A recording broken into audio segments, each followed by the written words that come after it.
Hello, everyone, and welcome to another edition of the Eddrick Show. I am your host, Eddrick Jerome. This is the place for intelligent conversation with interesting people. Hit that subscribe button, leave a comment, let us know how we're doing as I grow this thing from the ground up. My guest today is Frances Jones. Frances is the author of the book Overcoming the Emotional Stigma of Infertility, Barren but Not Ashamed. It tells the story of the negativity she experienced during her 20-year journey of not being able to conceive. Frances writes about how she was able to become free of those negative emotions, found peace with not being able to have a child, and stopped infertility from controlling her life.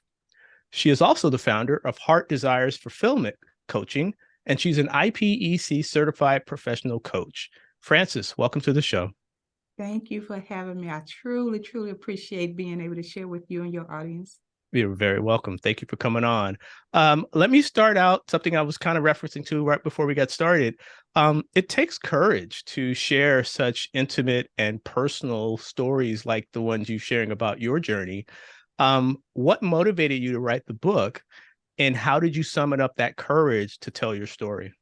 Okay, thank you for that question. Actually, Eddrick, I had no intention of ever sharing that story. I had no intention of ever letting anyone into my window of my soul, so to speak. The thing about it was, though, because I had gone through so much heartache, and I was able to come out of that heartache and find peace and purpose with what I had gone through, I began to think about that there were others who were yet going through, others who didn't know how to navigate through those negative emotions and were still just being blocked and losing the joy in life. Hmm. And because I was able to find a way to come out, I felt compelled to share my story and to help anyone who's going through anything that's hard for them, not just infertility, but life challenges, in general. But I wanted to be able to help anyone going through those challenges to see that there is light on the other side of the tunnel.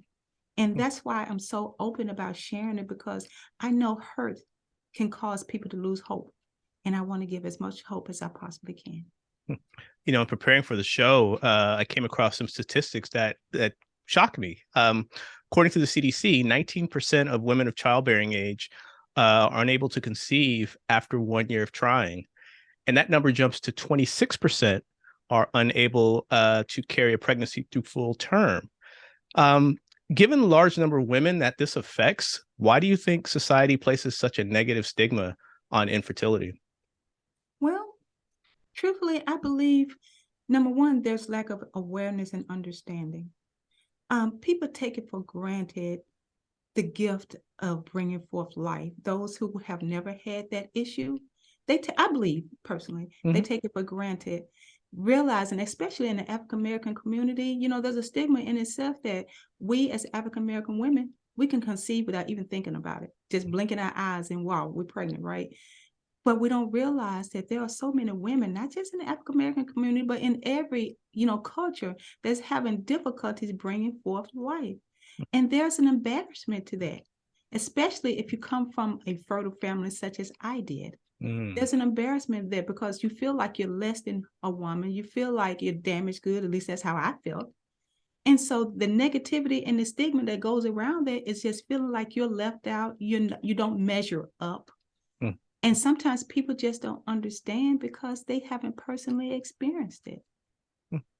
Was it a situation where you were getting pressure from like parents or, hey, you're married, when you gonna, I mean, because people do that, when people get married after a certain amount of time. My wife and I, we were married for 5 years before we had our daughter, and it was a constant, when are you guys gonna have kids? So was that coming from definitely from your family as well? No, that wasn't my situation. Actually, the thing about it was this: when my husband and I announced our engagement many, many years ago, um, his dad pulled me aside to give me a daughter-in-law, father-in-law talk. And so part of that talk was, he said, my son really loves children. You understand what I'm saying? And I'm like, oh, yes, sir. Yes, sir. I understand. He said, no, he really, really, really loves kids. You get what I'm saying to you. And Mm. so at that point in time, of course, I had no idea that I was going to be experiencing this. Now, I came from a very fertile family. My mom conceived 10 times. She had another sister conceived 10, another that had 7. All of my sisters were able to have children. I was the only one. Mm. Now, I didn't get pressure from them, but I felt like they didn't understand what I was going through because they were able to obtain what I couldn't. Now, the thing about it is that my husband, when I married him, or prior to my marrying him, he had a 4.5-year daughter that he had full custody of. So when I married him, I became a full-time instant mom.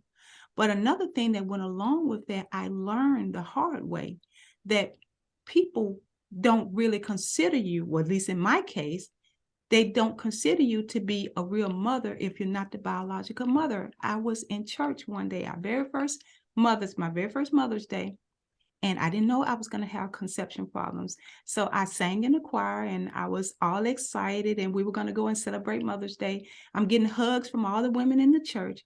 This one woman in particular came to me, and she had her arms wide open and she's smiling brightly. And I'm thinking she's going to say something nice. She walked to me and said, "Happy Mother's Day, even though you're not a real mother." Wow. So now you're thinking about all of that kind of pressure that I'm raising this girl full time, my daughter full time, and I'm being told I'm not a real mother. And then to come to the point where now I'm really facing fertility challenges. Wow, what's going on there? So it was those type of pressures, but not people saying, "Hey, when are you going to have a kid? When are you going to have a kid?" I didn't really get that. The issue of infertility is not just a physical condition, it also affects emotional well-being and mental health. How are you able to overcome the non-physical aspects of dealing with infertility? Well, when I went through that journey, I lost myself. I was so consumed with trying to get something that I thought would make me feel like a whole person, something that I thought would give me that love that I wanted that I wasn't really getting, so to speak. And so I lost myself, and I didn't even realize that I had beautiful things going on in my life. And so what I had to do was I had to go back and find Francis again. And I went on this self-discovery journey.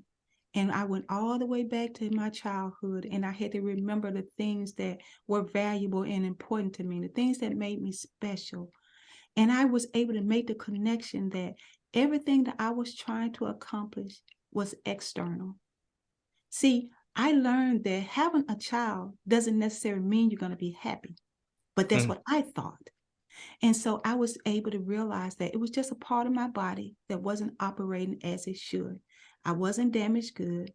I wasn't less of a woman. It was just a person with issues in her body. And so as I began to make those connections and began to get connected with myself again, I was able to slowly come back to finding peace with Francis and reconciling and knowing that I was special and I was a real woman and I deserved to be loved, whether I was able to accomplish childbirth or not. Your struggle with infertility also included your husband. What lessons could men learn from him that can help them deal with this challenge? Because many times it's not just the woman who's having, who's dealing with this, so to speak. It's also the men or the husband. So, what are some of the things that maybe your husband can share with men who might be in a similar situation? Okay, so before I answer that question, there's two sides to the coin to that. There's the husband who wants to be supportive for his wife that cannot have children. And then there's the husband who's the one who's having the fertility issues, who's being Mm-hmm. impacted. And so there's two sides to the coin. So one thing about it, let me speak to the one where the husbands are trying to be there for their wives. My husband was a champion. He was the one that helped me to resonate with the love that I wasn't getting from my stepdaughter. And so he came and he said to me, he said, "Let love rule." And I thought I was letting love rule, but I wasn't. I was letting the hurt and the pain rule. And another thing is that we wanted to make sure it wasn't just me only, even though I felt deeply that it was. He supported and he went and got himself checked. Mm. And so he would say, be there for your wives. You may not can fix it because I know men have the tendency to think they can come with the answer all the time. And sometimes the wife is not looking for the answer. She's just looking for someone to listen, to understand, to hold her, to help her to see it's going to be okay. So I would think he would say to the man who's trying to support his wife, don't try to solve her problem. Don't try to act like you understand what she's going through. Just be there for her. Ask her how he can be there for her. So as a husband, ask your wife, honey, I love you. I see you're hurting. How can I be there for you? How can I help you? What do you need from me? What do you want me to say or not say? If she has an appointment and you're able to go, go with her. Really be there with her. You're in that together. It's not just the woman problem, it's the family problem. And if one is hurting, everybody's hurting. Mm. Now, from the flip side, my husband, before I met him, he had a prostate infection and they thought it was prostate cancer. And so, from what I was told, the doctor told him that he wouldn't be able to have children. But it turned out that he was able to. So I would think he would say on that thing is that never give up. Mm. Just because you have a diagnosis doesn't mean that the way it's going to be, because anything can change and anything can turn around. And for the man who may be feeling less than a man because of that, he will tell you, you're a man not because you can give your wife a child, but you're a man because you stand strong and you're there for your wife. You support your wife. Because, like I said, so many things we look at are external and we internalize it. But what really matters is who you are inside and what you're willing to give to help each other through the challenges in your life. Well said. You obviously going through something like that, you're dealing with clinicians and doctors and medication and a host of other healthcare related aspects of a situation like this. So, what are some of the things that you found supportive going through that process with those types of entities, and maybe what are some of the areas of opportunity that could be improved when delivering care to women who may be going through something like what you went through? Well, back 20 years plus years ago, the internet wasn't as resourceful as it Mm. is now. And so because I kept everything within and I didn't have access to the internet because of, my upbringing and everything that I was going through, I didn't know the resources were there. And so what I had to do was, as I began to understand those resources were available, I began to connect with them. And so there are so many resources that's available. I even started later on in life a infertility support group in my city, giving back that way. The thing about it is that, though, you have to be willing to accept the help. Now, as it relates to um, fertility treatments and doctors, of course, I'm not a medical professional, so I can't give advice on that way. But what I will say is that don't automatically assume that you have a fertility challenge until you actually get diagnosed with it. Mm. Go to a professional, let them see what's going on, let them understand what your body is going through, because it may be a mental thing. And the reason I say that is that there was a client of mine, and she was convinced that she wasn't going to be able to have children. And so I asked her the first question, well, have you been diagnosed with infertility? And she said, no. I said, well, let's first get you to a doctor, see what's going on.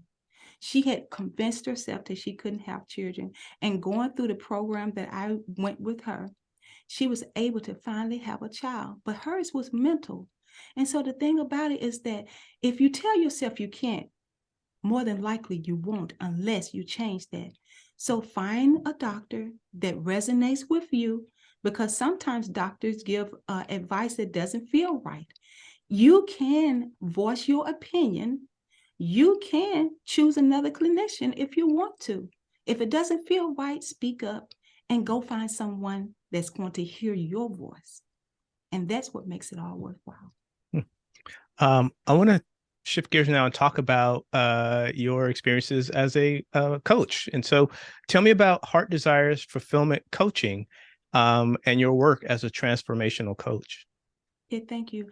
I started Heart Desires Fulfillment Coaching simply because of the heartache that I had experienced. I was reading in the scriptures and it talks about how God will give us our heart's desires.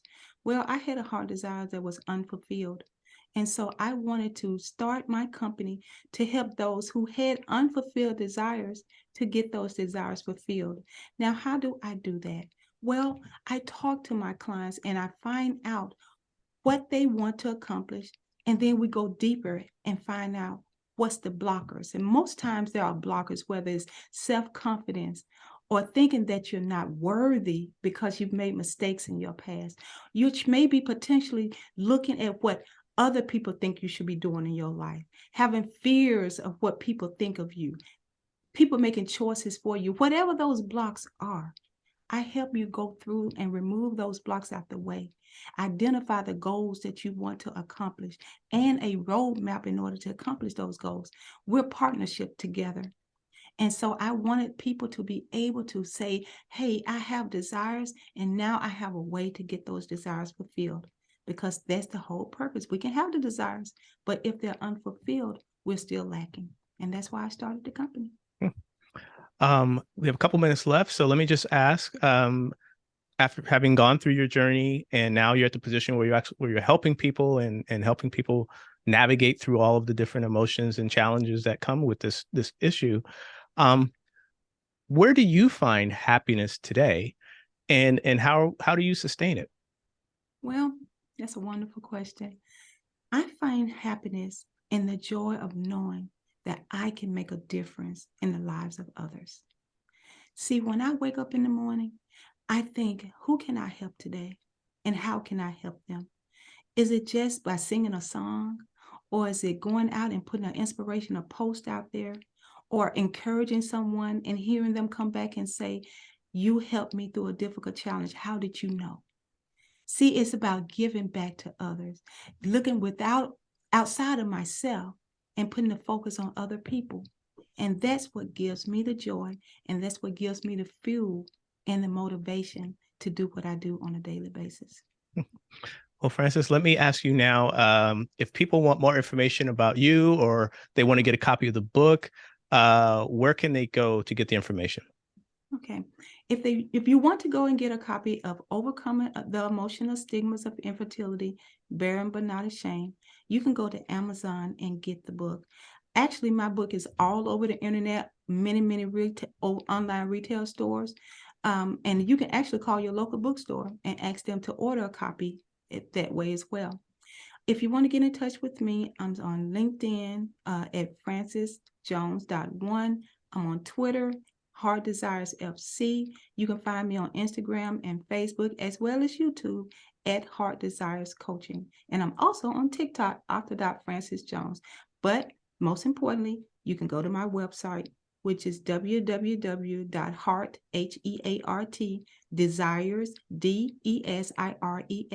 coaching.com, and we can connect that way. All right. Well, Frances Jones, it's been a delight speaking with you. Thank you for sharing your story.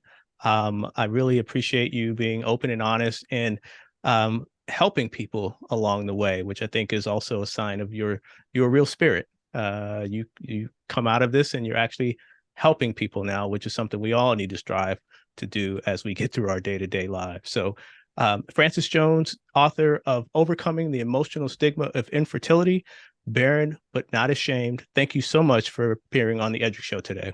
And thank you so much for having me. Enjoy the rest of your evening. You too. This has been another edition of the Eddrick Show. I am your host, Eddrick Jerome. This is the place for intelligent conversation with interesting people. Don't forget to subscribe, leave a like, leave a comment. We're also available on Spotify, Apple Podcasts, and all of your online streaming platforms. Thanks for tuning in, and we'll catch you on the next episode.